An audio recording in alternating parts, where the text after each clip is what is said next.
Assalamualaikum warahmatullahi wabarakatuh. Alhamdulillahirrabbilalamin. Segala puji bagi Allah subhanahu wa ta'ala, yang mana kita diberi kesempatannya oleh Allah subhanahu wa ta'ala untuk bisa berkumpul pada malam rutinitas setiap malam Sabtu ini. Semoga perkumpulan kita ini diberikan oleh Allah rahmat dan hidayah serta keistiqomahan kepada kita. Maka pertemuan kali ini masih tetap bersama Al-Habib Al-Ustadz As-Sayyid Muhammad Habibi bin Muhammad Al-Ghadri. Semoga penyampaian beliau kali ini dapat menurunkan rahmat Allah subhanahu wa ta'ala, serta berkumpulnya kita di Masjid Baitul Maqmur ini diberi oleh Allah keistiqomahan selalu. Marilah kita dengarkan dengan seksama, dan jangan lupa dukung channel ini dengan mensubscribe-nya serta mengklik dan komen, sehingga kita bisa mendapatkan ilmu-ilmu yang bermanfaat untuk pertemuan-pertemuan yang selanjutnya. Dan jangan lupa share juga kepada teman, sahabat, saudara, sehingga kita sama-sama dan saudara kita mendapatkan rahmat Allah subhanahu wa ta'ala. Marilah kita dengarkan dengan seksama. Assalamualaikum Mustafa Ahmad Syarifil Maqam. Allahumma salli wa sallim wa barik alaihi wa ala alihi. Bismillahirrahmanirrahim. Assalamualaikum warahmatullahi wabarakatuh. Waalaikumsalam. Alhamdulillah, nasta'inu wa nastaghfiruh wa na'udzu billahi min syururi anfusina wa min sayyiati a'malina. Man yahdihillahu fala mudilla lahu wa man yudlil fala hadiya lahu. Asyhadu an la ilaha illallah wahdahu la syarika lahu wa asyhadu anna sayyidina Muhammadan abduhu wa rasuluhu la nabiyya ba'dahu. Allahumma shalli wa sallim ala sayyidina Muhammadin al-fatih lima ughliqa wal khatim lima sabaq ناصر الحق بالحق والهادي إلى صراطك المستقيم وعلى آله وصحبه حق قدره ومقداره العظيم. يا فتاح يا عليم، نويت التعلم والتعليم والإفادة والاستفادة والحث على التمسك بكتاب الله وسنة رسول الله والنفع والانتفاع على التمسك بكتاب الله وسنة رسول الله والإله والهدى والدعاء الخير. رب اشرح لي صدري ويسر لي أمري واحلل عقدة من لساني يفقهوا قولي. ربنا زدنا علما نافعا وارزقنا فهما صادقا برحمتك يا أرحم الراحمين بجاه النبي وآله وصحبه أجمعين ولا حول ولا قوة إلا بالله العلي العظيم والتاه عليه. Ikhwani rahimakumullah, segala puji bagi Allah subhanahu wa ta'ala yang telah memberi kita nikmat rahmat. Alhamdulillah, Allah subhanahu wa ta'ala masih beri kita kesempatan untuk menggerakkan langkah kita, hati kita untuk hadir di rumah Allah subhanahu wa ta'ala, beribadah kepada Allah subhanahu wa ta'ala, yang mana hal itu harus banyak untuk kita syukuri. Kesadaran untuk beribadah kepada Allah subhanahu wa ta'ala adalah kenikmatan yang sangat besar yang Allah berikan kepada kita. Jadi Allah subhanahu wa ta'ala memberikan banyak sesuatu hal kepada kita. Allah berikan kita harta, Allah berikan kita jabatan, Allah berikan kita segala macam yang kita miliki semuanya. Namun ada hal yang paling besar yang harus kita syukuri, tidak dilakukan, yaitu kesalahan kita untuk beribadah kepada Allah Subhanahu wa taala. Dan alhamdulillah kita masih diberikan kesempatan oleh Allah taala untuk salat berjamaah dan hadir di majlis-majlis seperti ini, yang mana majlis ini akan mengangkat derajat kita di sisi Allah Subhanahu wa taala. Amin Allahumma amin. Mudah-mudahan semuanya apa yang kita lakukan pada kesempatan ini dinilai oleh Allah Subhanahu wa taala sebagai ketaatan, bentuk ketaatan kita kepada Allah Subhanahu wa taala. Amin Allahumma amin. Salawat dan salam kita haturkan, kita panjatkan kepada Nabi Muhammad sallallahu alaihi wasallam, sang pemimpin umat, sang penolong umat. Maka berkat dari syafaat Nabi Muhammad sallallahu alaihi wasallam, manusia kita semuanya bisa selamat dunia dan akhirat. Nah, semoga salawat dan salam terhancurkan kepada keluarga sahabat beliau, keluarga beliau, dan para pengikut beliau sampai akhir zaman. Ikhwani rahimakumullah, kemarin panjang lebar kita bahas masalah hal-hal yang menjadikan kita selamat daripada kehidupan dunia dan akhirat, yaitu masalah-masalah hati, yang mana hal ini adalah masalah yang sangat urgent atau sangat penting sekali untuk kita ketahui. Apabila kita telah bisa menata hati kita, bisa menjaga hati kita, maka semuanya akan akan terjadi, akan sangat enak dan sangat gampang. Jadi kalau seandainya kita lihat ikhwan rahimakumullah, ada orang apa-apa susah, kehidupannya susah, maka hal itu akan berpengaruh dengan apa? Dengan hatinya. Hatinya juga akan susah. Sebab pikiran manusia itu bisa menjadi ruwet atau menjadi hal yang tidak ia inginkan, maka bertanda bahwasanya hatinya juga akan ikut seperti apa yang dipikirnya, bersumber daripada hati. Segala semua itu adalah daripada hati. Itulah keajaiban hati. Ikhwan rahimakumullah. Al-Imam Al-Ghazali Ahlul Islam, Imam Ghazali radhiyallahu anhu mempunyai kitab-kitab yang sangat fenomenal. Di antara sekian banyak kitab yang fenomenal dikarang oleh Imam Al-Ghazali Ahlul Islam, seorang ulama besar. Yang insyaallah setelah ini akan kita ketahui bagaimana biografi beliau, bagaimana kesukaan beliau di sisi Allah Taala, dan bagaimana kedudukan beliau di sisi Nabi besar Muhammad sallallahu alaihi wasallam. Penjadi Islam Abu Hamid Muhammad bin Muhammad Al-Ghazali At-Tusi. Tusi ini sekitar daerah Iran. Digelar oleh Hujjatul Islam. Beliau memiliki dua karangan yang sangat fenomenal. Pertama, kitab beliau yang fenomenal itu Ihya Ulumuddin. Yang mana kitab Ihya Ulumuddin ini kitab menjadi rujukan oleh para habaib di Hadramut.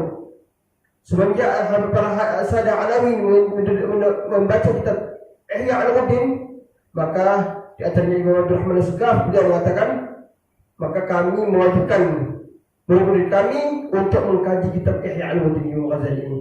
Yang mana kitab Ihya Ulumuddin Imam Ghazali ini berdasarkan membahas masalah yang pernah kita bahas pada pertemuan lalu, yaitu kitab-kitab yang membahas masalah tasawuf akhlaki, tasawuf yang berbicara masalah akhlak. Yang pernah kita bahas juga pada pertemuan lalu. Maksudnya tasawuf itu terbagi ada dua. Ada tasawuf akhlaki, ada tasawuf falsafi. Kemarin kita bahas tentang falsafi, bahwasanya tasawuf falsafi ini ada tasawuf yang masalah ilmu ketuhanan, ada ilmu tauhid, ilmu kita sifat 20, ada usul tahqiq, ada darun nafis, ada miftahul jannah, ada kitab al-hikam, sampai kita tertinggal adalah insan al-kamil. Kitab masalah kita sifat ketuhanan.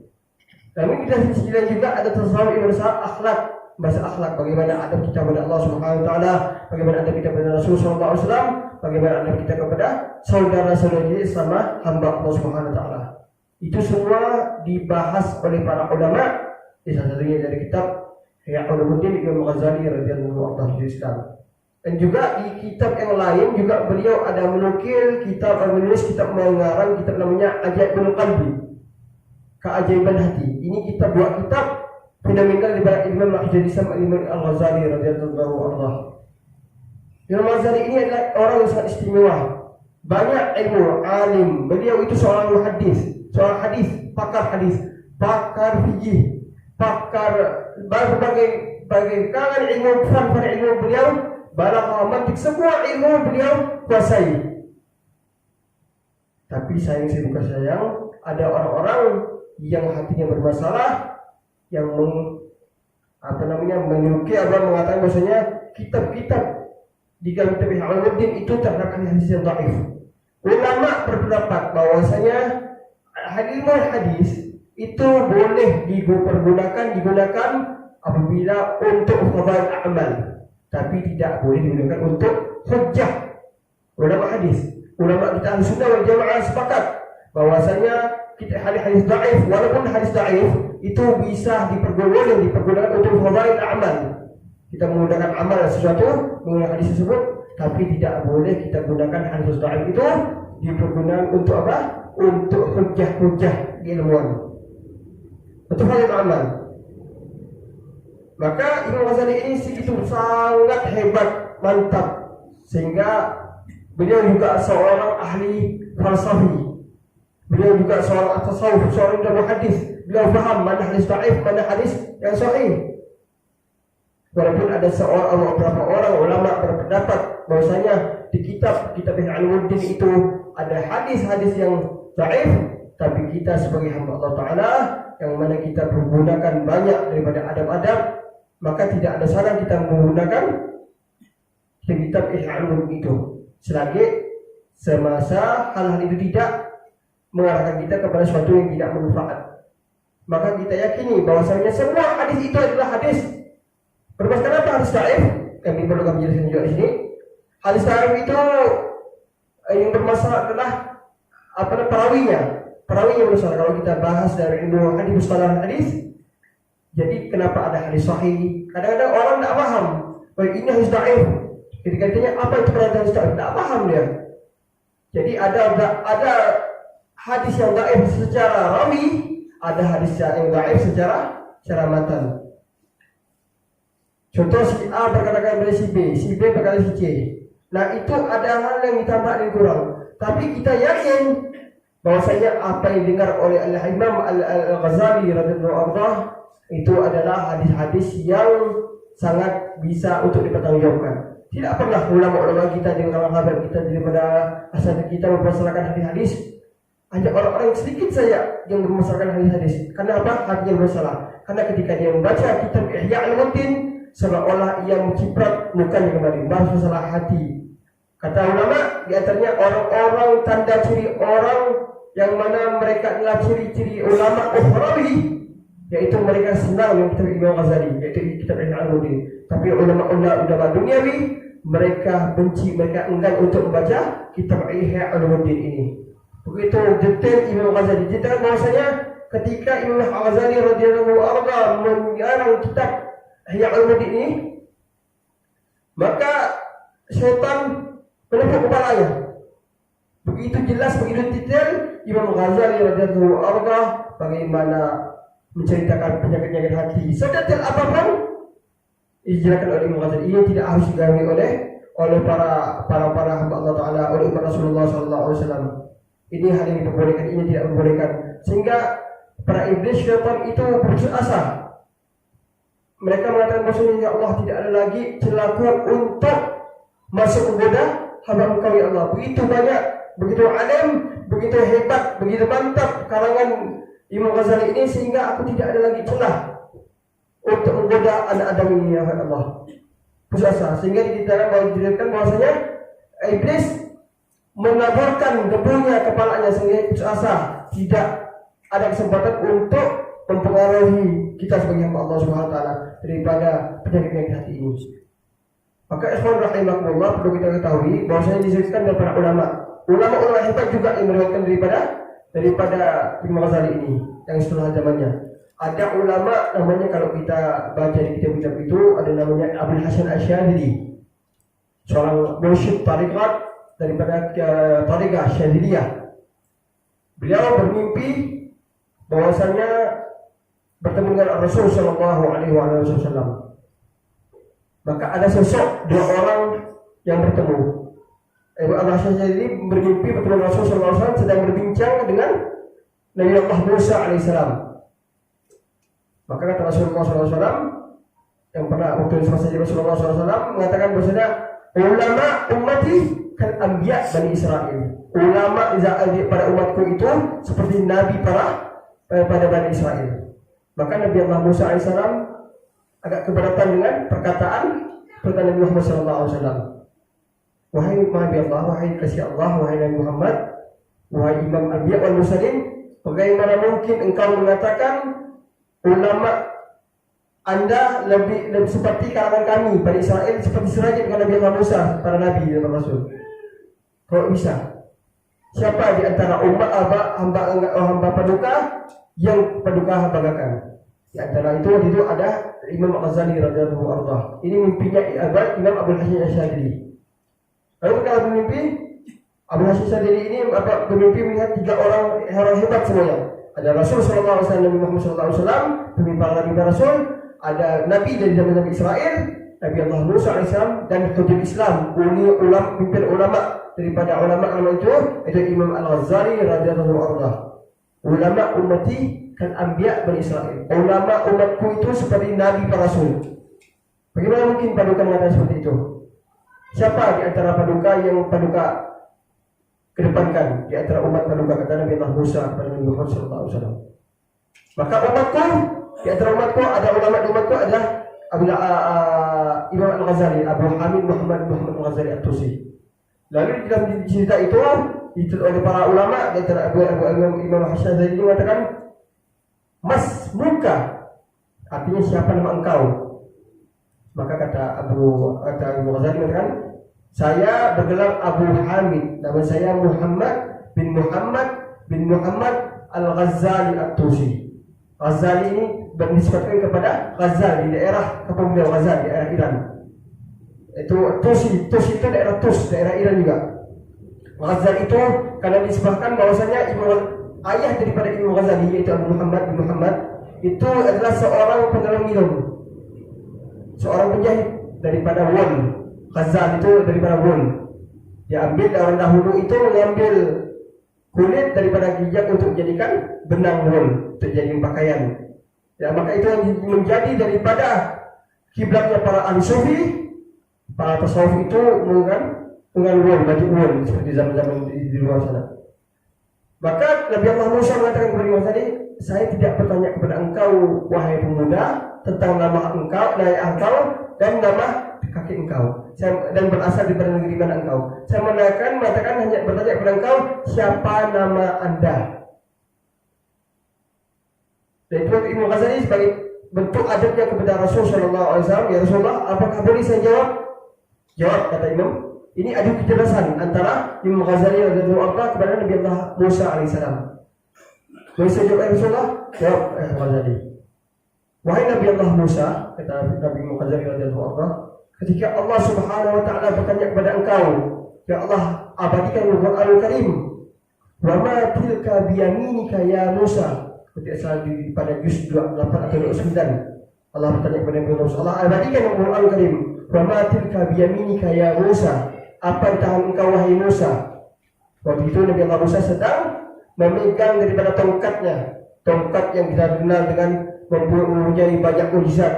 Tongkat Nabi Allah Musa bisa berubah, bisa membelah laut merah. Tongkat Nabi Allah Musa bisa merubah dari tongkat menjadi ular yang memakan ular kecil yang ada pada penyihir di zaman Fir'aun. Begitu hebat. Maka di dalam tongkat inilah Allah bertanya kepada Nabi Allah Musa, wa ma tilka biyaminika ya Musa. Apa dengan engkau wahai Musa? Maka Nabi Allah Musa mengatakan, hiya asaya atawakkau alayya wa ahushudha ala ghanami. Ya Allah, ini tongkat tangan ini adalah tongkat yang saya pegang, tongkat yang saya gunakan untuk bersandar dan saya tongkatkan untuk mengembala anak-anak kambing, dan tongkat inilah yang saya gunakan untuk saya mengulangi saya. Wahai Nabi Allah Musa, jika Allah bertanya kepada engkau, mengapa? Apa yang kata engkau wahai Musa? Kenapa tidak engkau jawab dengan ini tongkat saya ya Allah? Cukup. Kenapa harus kau pergunakan ini tongkat saya ya Allah? Saya pergunakan untuk ini. Ditanya oleh Imam Ghazali radhiyallahu anhu. Nabi Allah Musa lebih itu mengatakan, wahai pemuda, saya nikmat berbicara dengan Zatullah. Saya nikmat berbicara kepada Allah Subhanahu wa taala. Lalu kata Imam Ghazali, wah kalau begitu, wahai Rasul, wahai Nabi, wahai Rasulullah, wahai Muhammad, wahai Nabi Allah Musa, saya juga nikmat berbicara kepada orang yang pernah berbicara kepada Allah Subhanahu wa taala. Menunjukkan kecerdasan Nabi Allah, kecerdasan Imam Ghazali radhiyallahu anhu. Kalau dan begitu melihat jawaban daripada Imam Ghazali radhiyallahu anhu, Nabi Musa alaihissalam mengakui kehebatan umat Rasulullah sallallahu alaihi wasallam. Allahumma shalli wa sallim wa barik alaihi wa alihi wasallam. Ikhwan rahimakumullah. Jadi kita ini sudah Masya Allah tabarakallah, sudah sempurna. Semua ilmu itu sudah ada fan-fannya masing-masing. Tinggal kita ini mau mengambil apa, ada atau mengambil atau tidak saja. Semua sudah ada. Ada umat Rasulullah SAW yang ahli hadis, ada umat Rasulullah SAW ahli dalam tasawuf, ada umat Rasulullah SAW dan ulamanya ahli di bidang sejarah, ada ahli di bidang pidato, ada yang ahli di bidang semua. Allah Subhanahu wa taala ciptakan semuanya. Tinggal kita sebagai hamba Allah Taala yang perlu akan ilmu ini, perlu akan pengetahuan ini, mau tidak untuk mengambil. Semuanya sudah ada bersama daripada Nabi Muhammad sallallahu alaihi wa ala alihi wasallam. Apalagi kita yang kita baca di ikhwan rahimahullah adalah kitab ulama yang tidak diragukan lagi kemampuannya beliau agama. Jadi zaman Imam Ghazali ini begitu banyak, begitu hebat, orang-orang itu, umat orang itu begitu bingung. Setelah Imam Ghazali dapat dari ilmu Allah SWT, dibimbing oleh Rasulullah SAW, Maka ceritakan bahwasanya tidaklah Imam Ghazali ini meletakkan hadis dalam satu kitab beliau kecuali beliau bertanya langsung kepada Rasul Shallallahu Alaihi Wasallam. Jadi kita jangan ragu, jangan bimbang, apalagi ada orang-orang yang suka membidah-bidahkan. Kalau kita baca amal ajaran kita punya leluhur, ajaran kita punya guru, kita mendengar sampai kita ragu kepada orang-orang yang tidak bertanggung jawab. Ada orang yang rahimahullah, udah membaca kitab ini, ulama ini hadisnya dhaif, ini hadisnya maudhu', ini hadisnya sahih. Ketika ditanya kepada itu, bagaimana menurut Anda? Apa yang Anda ketahui tentang masalah hadis dhaif? Hadis dhaif, ya hadisnya dhaif. Apa masalah hadis dhaif? Padahal saya tidak paham dia, tidak tahu. Jadi ketika dia tidak bisa menjelaskan hal itu, tidak perlu kita dengar, tidak perlu kita ragu akan ilmu daripada guru-guru kita. Ulama seperti Imam Ghazali ini sudah diakui oleh dunia, karangannya banyak, karangannya hebat, karangannya mantap. Jadi jangan sampai kita kurangnya pengetahuan kita, kurangnya ilmu kita, sampai kita meragukan karang-karang ulama-ulama kita. Sampai mimpi Imam Hasan Asy'ari, Abu Hasan Asy'ari, Mursyid Tariqah, orang besar itu memuji daripada Imam Ghazali. Mimpi langsung dia bertemu dengan ini dirujuk dalam kitab beliau.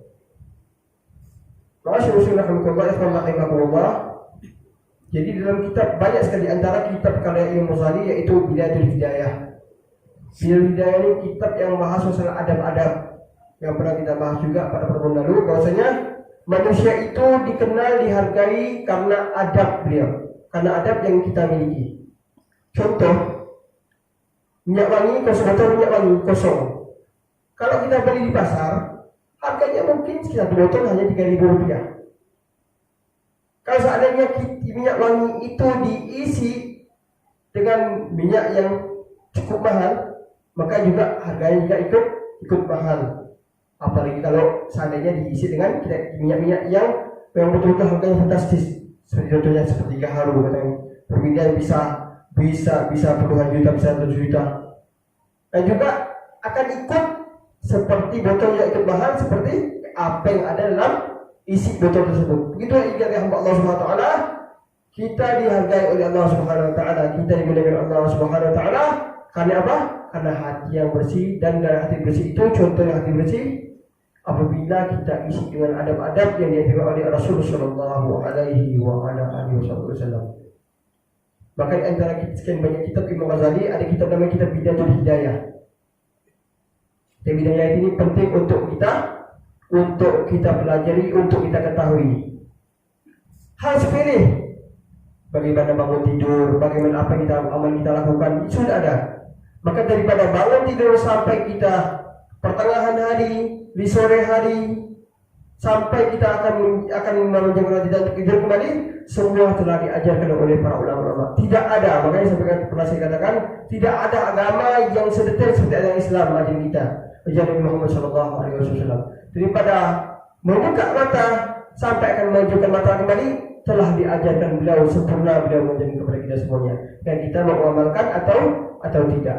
Kalau seandainya kita mengamalkan, kita mau tahu apa-apa yang diajarkan Rasulullah SAW, maka sebagaimana beliau mulia Rasulullah SAW, budaya orang Islam, budaya orang dulu, kita juga akan ikut budaya seperti yang saya gambarkan, saya ceritakan seperti keadaan minyak wangi tadi.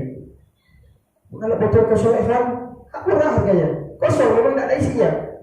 Maka botol kosong itu bisa menjadi mahal kalau diisi dengan satu yang mahal juga.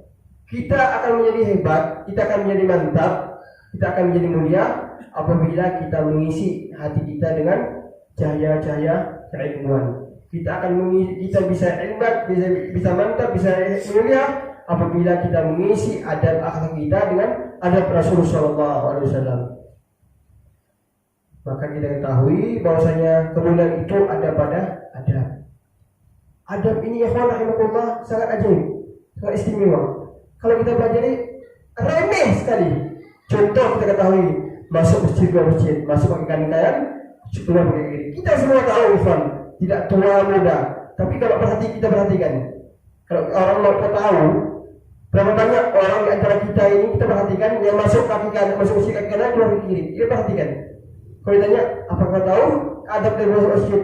Masuk ke kanan baca doa, Allahumma ini as-salah, Allahumma ini salah.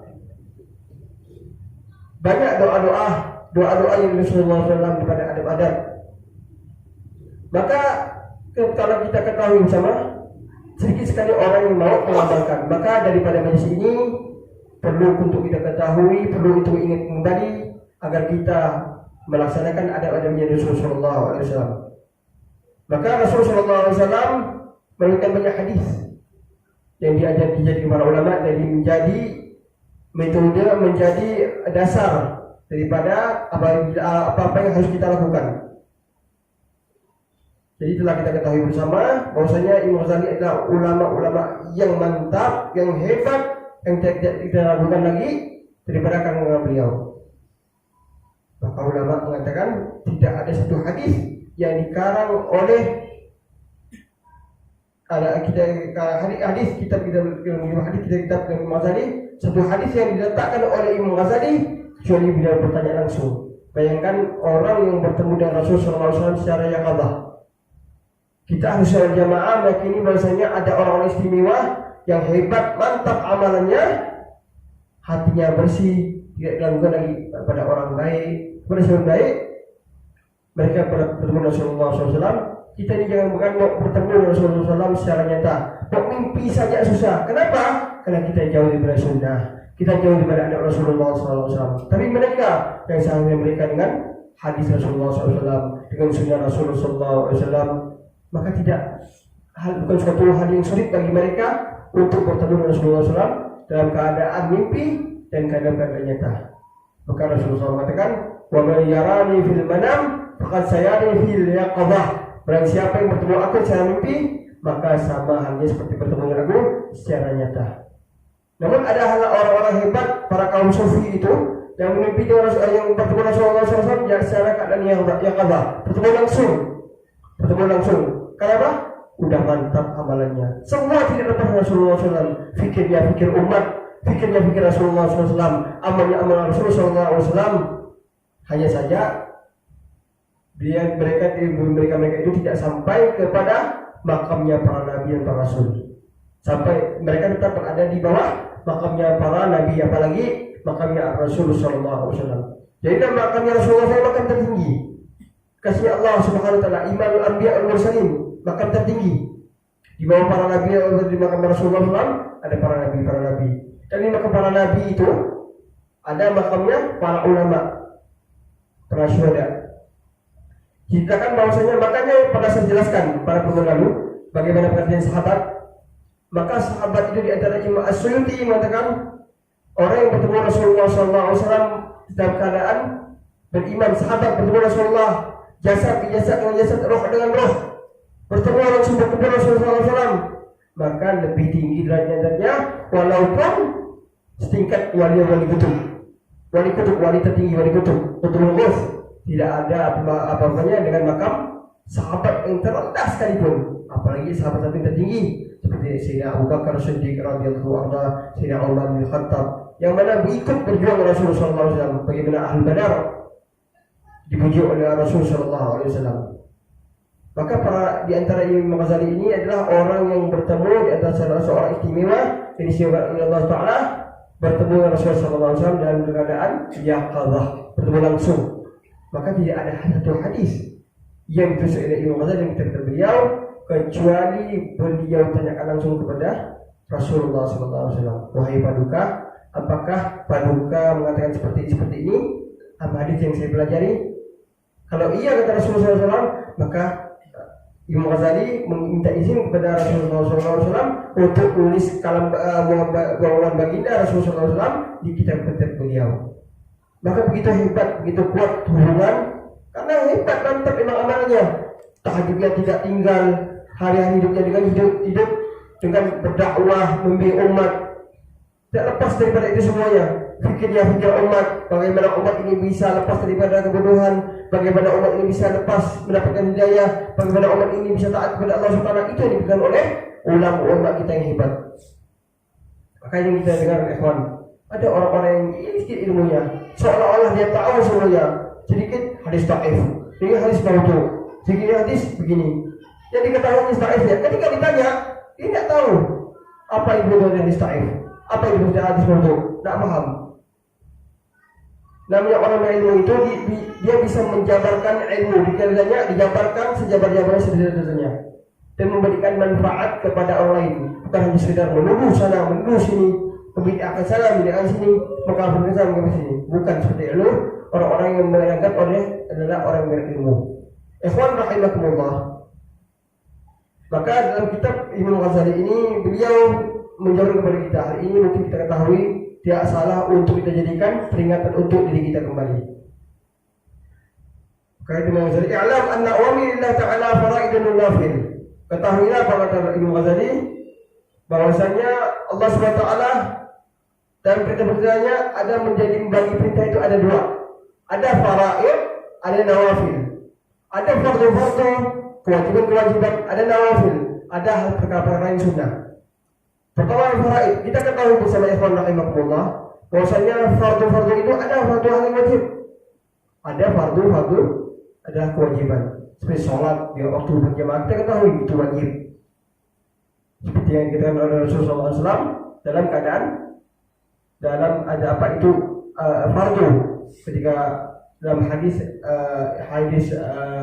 arba'in, dalam hadis yang kedua, ketika Nabi Malaikat Jibril alaihissalam menjadi datang kepada Rasulullah dalam bentuk manusia. Jadi kan dalam hadis kedua di Sahih Nawawi itu hadis sahih, bukan hadis sahih karena Imam Nawawi. Jadi ada diceritakan diriwayatkan kepada Sayyidina Umar bin Khattab atau Abdullah bin Umar, bin Umar radhiyallahu anhu. Datang seorang laki-laki kepada Rasulullah SAW. Tiba-tiba datang Rasulullah dengan duduk seperti kumpul dengan sahabat. Lalu ada seorang laki-laki yang datang duduk bersiput di hadapan Rasulullah SAW. Yang mana keadaan dia itu meletakkan bahunya dengan bahu Rasulullah, lututnya dengan lutut Rasulullah SAW. Rasulullah SAW dan meletakkan tangannya di paha Rasulullah SAW seperti ini dan mengatakan, "Ya Muhammad, akhbirni an Islam." Wahai Nabi Muhammad, beritakan aku tentang Islam. Kata Rasulullah SAW, "Al-Islam an tashhada an la ilaha illallah wa anna Muhammadar Rasulullah wa iqamus salah wa ita'uz zakah wa shaum Ramadan wa hajjul bait man istata'a ilaihi sabila." Kata Rasulullah SAW mengatakan kepada orang ini, Islam itu kau bersyahadat bahwasanya tidak ada Tuhan selain Allah Subhanahu wa taala dan Muhammad adalah utusan Allah Subhanahu wa taala. Wa iqamus shalah, dan kau mendirikan zakat, wa ita'uz zakat, kau membayar zakat, wa shaum Ramadan, dan kau berpuasa bulan Ramadan, wa hajjul bait man istata'a ilaihi sabila, dan kau berhaji ilaihi sabila kepada jalan Allah Subhanahu wa taala. Maka orang yang mengatakan qala sadaqta, kau benar wahai Muhammad. Maka sahabat-sahabat yang berada pada itu di hadapan Rasulullah SAW, yaitu Sayyidina Umar bin Khattab yang di sini, fa'ajibna lahu yas'aluhu yasabjahu. Kami heran kepada orang ini. Ini orang asing, tidak pernah kami kenal, kata Sayyidina Abdullah bin Umar. Kami heran, ini orang tidak kita kenal, tiba-tiba datang ke Rasulullah SAW seperti orang Badui, tidak ada adab, tidak ada etika. Kemudian datang ke Rasulullah SAW, bertanya kepada Rasulullah. Setelah ketika bertanya, mengatakan, "Benar wahai kau, yas'aluhu yas'aluhu." Kata sahabat, dia bertanya dan juga dia yang membenarkan. Pak Ibrahim yas'aluhu yas'aluhu. Kemudian bertanya lagi, "Fa akhbirni 'anil iman." Seorang ini mengatakan tidak kami kenal ini, bertanya kepada Rasulullah, "Beritahu saya apa itu iman." Maka Rasulullah mengatakan, "Antu'mina billah wa malaikatihi wa kutubihi wa rasulihi wa bil yaumil akhir wa qadrihi khairihi wa syarrihi min Allah Ta'ala." Kata Rasulullah, iman itu kau beriman kepada Allah Subhanahu wa taala. Iman itu billah wa malaikatihi, dan kau beriman kepada malaikatnya, Allah Subhanahu wa taala. Wa malaikatihi wa kutubihi, dan beriman kepada kitab-kitab yang diturunkan oleh Allah Subhanahu wa taala. Wa rusulihi, dan beriman kepada rasul-rasul Allah. Maka wa bil yaumil akhir, dan beriman kepada hari-hari akhir. Wa bi qadri khairihi wa syarrihi min Allah Ta'ala, dan kau beriman kata Rasulullah SAW kepada keadaan-keadaannya Allah Ta'ala. Ada keadaan yang baik, ada keadaan yang baik, dan ada keadaan yang tidak baik.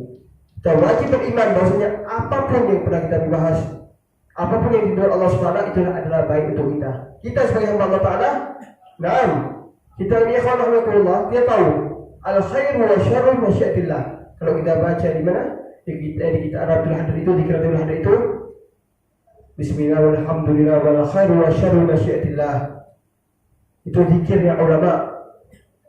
Kita meyakini bahwasanya apapun takdir baik dan buruk itu dari Allah Subhanahu wa taala. Al khairu wa syarru masyiatillah. Semua apa yang ditentukan, tapi kita sebagai hamba Allah Ta'ala wajib meyakini bahwasanya apapun yang Allah baik tentukan untuk kita sebagai daripada qadarnya adalah baik untuk kita. Walaupun kesannya tidak baik, apa kita rasa tidak baik. Semua cobaan ujian, tapi kita yakini sebagai adab kita sebagai hamba Allah Ta'ala, sehingga pentingnya kita mempelajari ilmu tasawuf akhlaki. Jadi adab kita kepada Allah Subhanahu wa taala.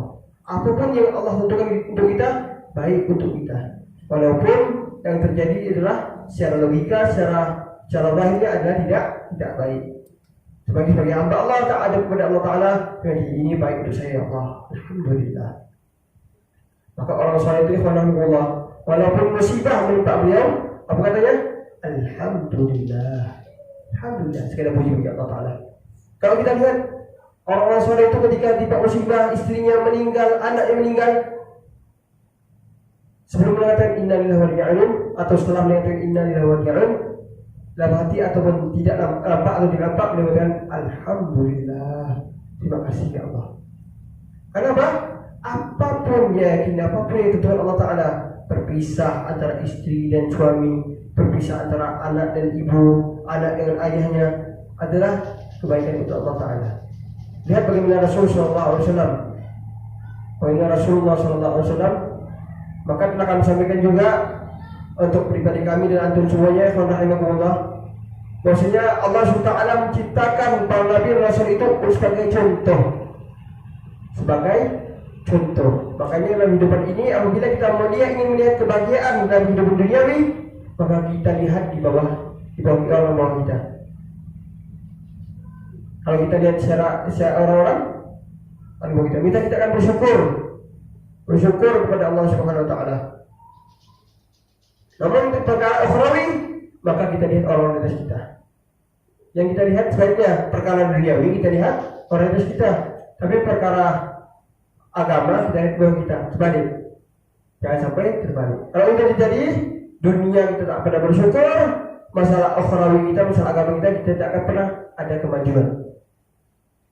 Banyak sekali pesan Rasulullah SAW yang perlu kita ambil, perlu kita renungkan. Maka ikhwan rahimakumullah, ketika kita masalah dunia, kita lihat orang kita. Alhamdulillah, kalau makan nasi dengan katakanlah dengan garam atau dengan minyak, susahnya. Alhamdulillah, kita masih bersyukur kepada Allah Ta'ala. Ada tetangga kita mungkin tidak bisa makan. Kita makan 3 kali sehari, mungkin tetangga kita makan 2 kali sehari. Jangan kita lihat orang-orang yang, jadi kita lihat bosnya ini, si bos ini jalannya ke Jakarta, tidak jalan ke mana luar negeri. Kita akan pernah bersyukur kalau seandainya kita lihat orang-orang seperti itu. Kita pengen, ya, sifat asli manusia itu pengen seperti orang lain. Kenapa kita seperti orang lain? Seperti itulah watak manusia. Watak manusia ada hal yang pernah kami bahas juga, begitu banyak pernah kita bahas, Allah. Kalau seandainya kita ingin sesuatu, itu namanya ghibah, ingin iri yang baik. Tapi kalau seandainya ada orang Allah kasih berikan nikmat, lalu kita berkeinginan bahwasanya nikmat yang Allah berikan kepada saudara kita ingin hilang, maka kita telah tertimpa namanya penyakit iri, dengki, hasud dan hiid. Tengok orang beli apa? Beli motor baru, beli mobil baru. Alhamdulillah, syukur tasyakuran ya, datang selamat ya, dapat rezeki dari Allah dan digunakan untuk kebaikan, bisa menolong orang tetangga mungkin yang membutuhkan, ada orang sakit bisa menolong. Alhamdulillah. Tapi kalau seandainya kita di mana dia beli mobil nih, pun haram dari korupsi kali ini, itu udah tertimpa hasud, dengki dan su'udzon. Dan ini sebenarnya adalah yang dari hati. Na'udzubillah. Nah ini harus kita jaga, alhamdulillah. Setelah kita bersihkan hati kita, maka kita isi hati kita dengan hal-hal yang bermanfaat, yaitu perintah Allah SWT, yang mana kata Imam Ghazali, perintah Allah Ta'ala ini terbagi dua, ada faraid, ada nawafil. Kita ketahui, kita sholat maghrib berjamaah ini kewajiban. Setelah sholat maghrib berjamaah, kita isi dengan sholat nawafil, sholat sunnah rawatib. Itu adalah, kalau ibarat ulama mengatakan bahwasanya faraid ini, fardu ini seperti kita makan nasi. Kita makan sehari-hari. Kalau kita bikinnya makan nasi. Dan diisilah, kalau kita makan nasi aja, nasi putih saja mungkin akan enak, akan mual. Tapi diisilah mungkin dengan lauk pauk. Maka dibahas para ulama bahwasanya fardu itu seperti makanan pokok, dan makan dengan seperti lauk pauknya adalah an-nawafil, adalah perkara-perkara sunnah. Kita logika ikhwan, kalau saya makan nasi saja kita kan tak mau, bosan makan nasi putih aja, tapi tidak ada lauknya. Maka ibarat kita bisa enak makan, belilah lauk, mungkin hari ini udang, besok makan soto, besok lagi makan ayam, terus kan seperti itu. Walaupun maaf kata hanya garam dan minyak saja, atau maaf kata makan itu sama terasi saja, nikmat kita makan. Alhamdulillah, berganti-ganti banyak makanan, masya Allah, tabarakallah, seperti itu ulama. Maka dalam kehidupan agama ini, dalam perintah Allah Ta'ala ini, ada faraid, ada fardu, ada nawafil, perkara sunnah. Fardu kita ketahui bersama, dahulu dari kecil kita ketahui bahwasanya fardu itu adalah hal yang diwajibkan oleh Allah Subhanahu Wa Ta'ala. Fardu wajib, amalan apabila dikerjakan mendapat pahala, apabila dikerjakan mendapat dosa. Fardu wajib. Tapi sunnah, nawafil sunnah adalah hal yang dikerjakan mendapat pahala. Kita ketahui dari kecil kita mungkin belajar agama pada guru kita dahulu. Nah, sunnah itu pekerjaan perintah yang apabila dikerjakan mendapat pahala, apabila ditinggalkan tidak berdosa. Ini kita terjebak dalam hal ini. Kenapa sih kita terjebak? Kita hanya berfokus masalah tak apa-apa dosa. Tapi sebenarnya letak keistimewaan hidup kita ini ada pada sunnah. Makanya sering kalau disampaikan itu, kesempurnaan kehidupan agama dalam hidup ini ada pada angkatan agama yang sempurna dan menghidupkan sunnah Rasulullah Sallallahu Alaihi Wasallam. Itu harus kita tanya. Sebenarnya yang lebih cocok lagi bagaimana rincian dari sunnah itu? Amal apabila kerjakan dapat pahala, apabila ditinggalkan memang tidak apa-apa, tapi rugi. Kenapa tidak pahala? Seharusnya kita hidup ini adalah bisa mendapatkan pahala, tiap hari mendapatkan pahala, yang mana pahala ini akan menjadikan bekal kita untuk menghadap Allah Subhanahu Wa Taala. Maka Rasul Sallallahu Alaihi Wasallam mengatakan kepada sahabat beliau, radhiyallahu anhu, mengatakan, wahai saudaraku, sesungguhnya kehidupan dunia ini, kehidupan akhirat ini kan panjang, dan lautan yang kita arungi sangat dalam. Artinya panjang sekali kehidupan ini akhirat ini. Maka kita akan perlu banyak bekal. Bekal ini bisa kita dapatkan dengan perkara amal wajib atau amalan sunnah. Karena pahala, dapat pahala, dapat ridha dari Allah Subhanahu Wa Taala. Maka yang perlu kita ketahui juga, ikhwan rahimakumullah, jangan sampai kita tergoda dalam amalan. Maksudnya tergoda dalam amalan ini apa? Tertipu dalam amalan. Tidak pandai-pandai dalam beramal. Jangan sampai kata ulama kita ini hanya terfokus kepada amalan sunnah saja, tapi kita melalaikan masalah wajib. Sebentar lagi insyaallah berapa bulan lagi kita akan menghadapi Ramadan. Nah, ini banyak Ramadan, banyak yang terjadi di antara kita ya. Puasa tidak. Tiba-tiba malam tarawih saja.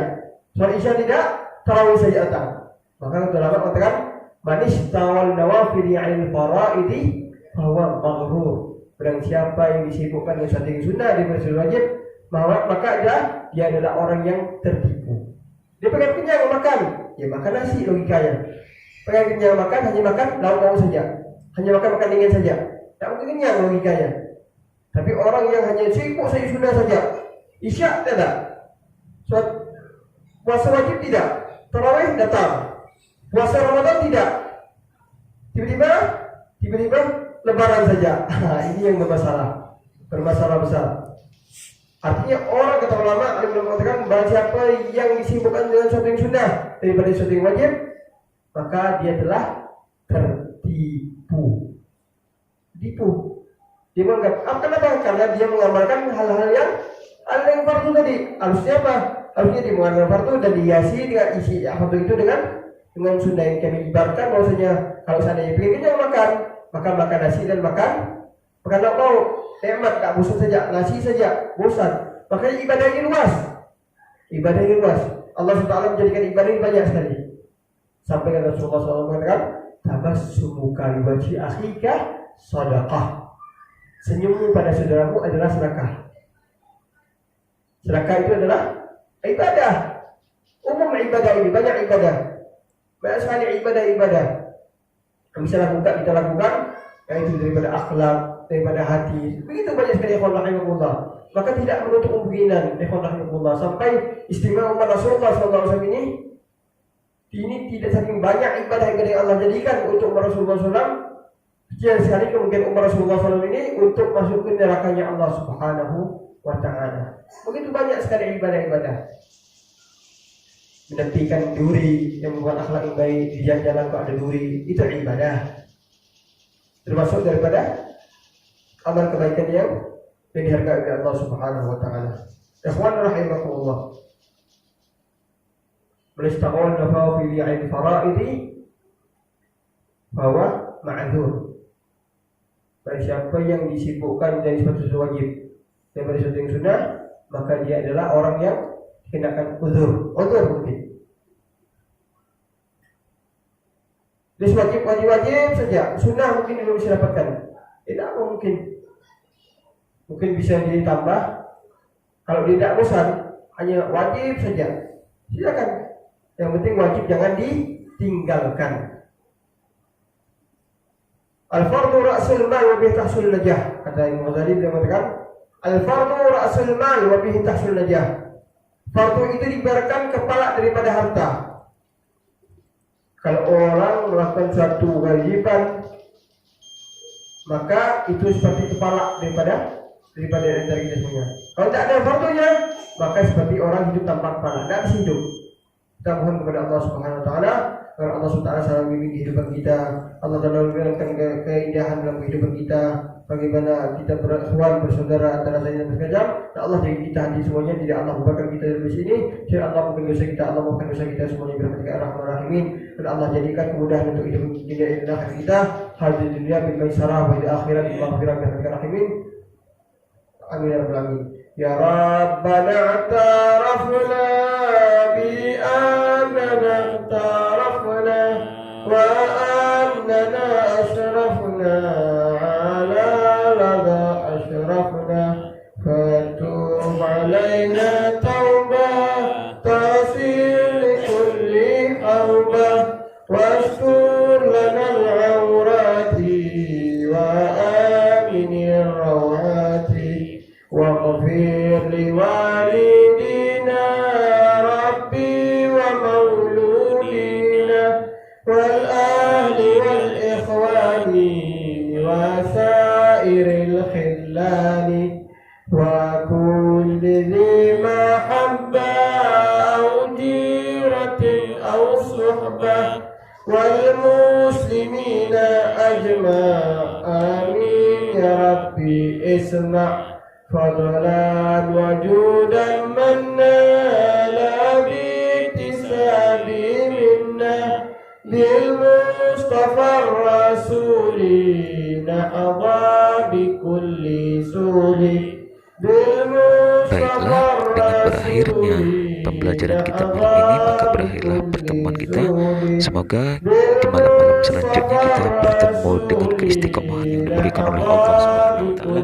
Dan jangan lupa, marilah kita dukung channel ini dengan mensubscribe-nya, sehingga kita selalu mendapatkan informasi ilmu yang bermanfaat di setiap tayangnya. Dan jangan lupa, channel ini kita komen serta di-share kepada teman-teman. Andai taulan dan keluarga kita semua, supaya mereka juga mendapatkan rahmat Allah Subhanahu wa taala dengan pembelajaran agama yang insya Allah diridhoi Allah. Semoga kita mendapatkan keistiqomahan. Wabillahi taufik wal hidayah. Wassalamualaikum warahmatullahi wabarakatuh.